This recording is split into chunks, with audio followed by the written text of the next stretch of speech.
Class extensions. You can extend the logic of public and protected methods. You can now augment the functionality of the any method inside an extension class, by reusing the same method name. Chain of command, COC. In this example, the method insert is public, and we will create a chain of command for this method.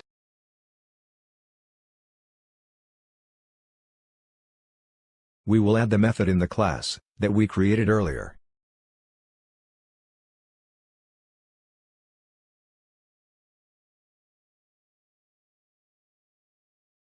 Make sure that the method signature is same in the extension class.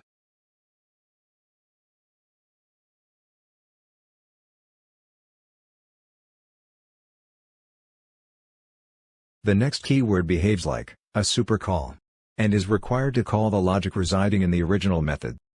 When this code is run, the system finds any method that wraps the insert method.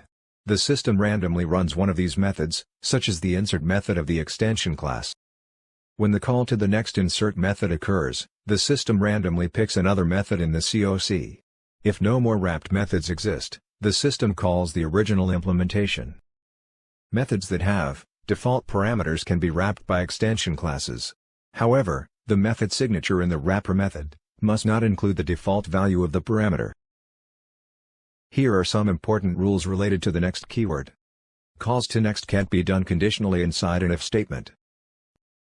Calls to next can't be done in while, do while, or for loop statements. A next statement can't be preceded by a return statement. Event handlers. You can use the event handlers on classes, forms, and tables. On any method, whether it's on a table, class, or form, you can write pre- or post-event handlers on the tables and forms. You will also get standard events under the event nodes, such as on inserting, on deleted, and so on. Create a new event handler class in your project and give it a suitable name.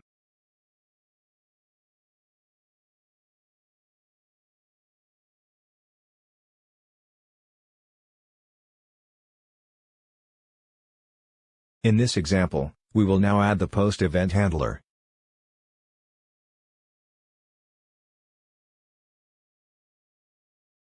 Paste the event handler in newly added class and add the required logic inside it.